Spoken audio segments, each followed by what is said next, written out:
Let's bring in Lori Calvasina, head of U.S. equity strategy at RBC. Lori, welcome back. Thanks for joining us again. In terms of the dollar weakening, is this a concern? Is this on your radar right now? It's absolutely on our radar. I would agree with the term dollar dilemma, though. We see some very clear positives. We see some very clear negatives associated with a weaker dollar for U.S. equities.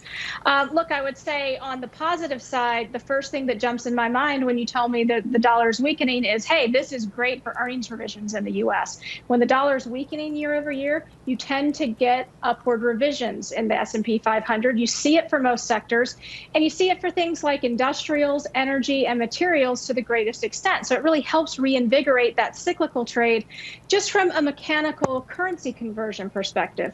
But we also know that when the dollar is weakening, we tend to see U.S. equities underperform non-U.S. equities.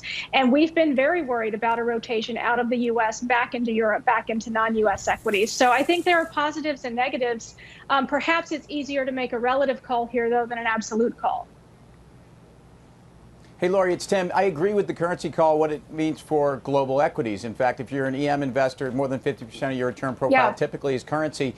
If you had to go around the world to a region, where would you want to be investing right now based upon both the currency factor and frankly, the fundamentals? So, we don't get that granular in our calls in terms of making those regional bets. But I will tell you, in my work, what I really keep noticing is the contrast of U.S. relative to Europe. And my phone's been ringing off the hook over the last few months talking to European investors and global investors based in Europe who are worried about the U.S. elections. What I tend to see on things like valuation, the U.S. looks expensive versus pretty much every region, but you especially see it relative to Europe.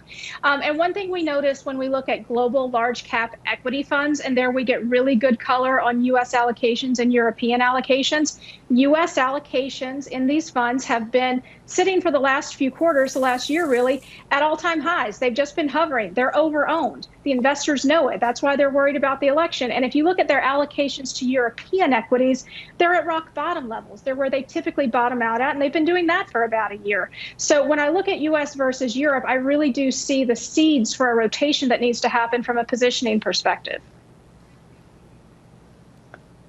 Lori, it's Karen. Let me ask you something. I hear a lot about how much money there is on the sidelines, and yet you're talking about over allocation. Is one of those two things wrong, or is the money somewhere else? Fixed income, where is it? Well, it's interesting. When you look at the cash levels, it depends on whose cash you're talking about. We know that retail investors have built a lot of cash.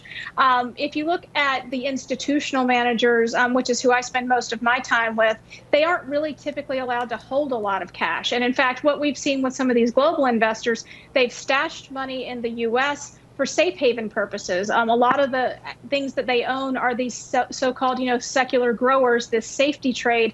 And to some extent, that's not really cash, but that's sort of a proxy for safety. But there is cash out there in other investor bases. Asset allocation funds, for example, have a lot of cash sitting on the sidelines.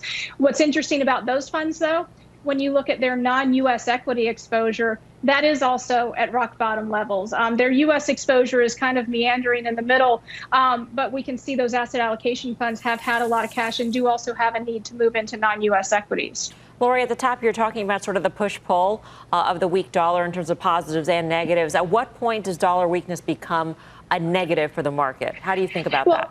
Well, I'll tell you the way I'm thinking about it today, and this may not hold true over time, but one of the risks we see for the market is what we call earnings sentiment may be on the precipice of a peak. And that's when we look at the rate of upward revisions on the sell side for S&P 500 companies. That stat is currently tracking at 66%. It typically tops out somewhere in the 70% type range. So another week or two, we could get there pretty fast. And this indicator is moving up very sharply. If we start to see the analyst community get very excited about the benefits of a weaker dollar to earnings expectations, that could take us to that peak. So, I think that's one thing that we can potentially watch. The other thing, frankly, is we have to watch the money flows and see if we really do start to see these global investors taking money out of the U.S. and moving it elsewhere. Lori, great to see you. Thank you. Thanks for having me. Lori Calvasina. Tim, I'll go to you since you're known as the ambassador in fast money circles. In terms of the weak dollar, there was a time at least. There is still a time. There is still the time right now to call you the ambassador and the EEM specialist. So where in emerging markets do you like the best? Which market?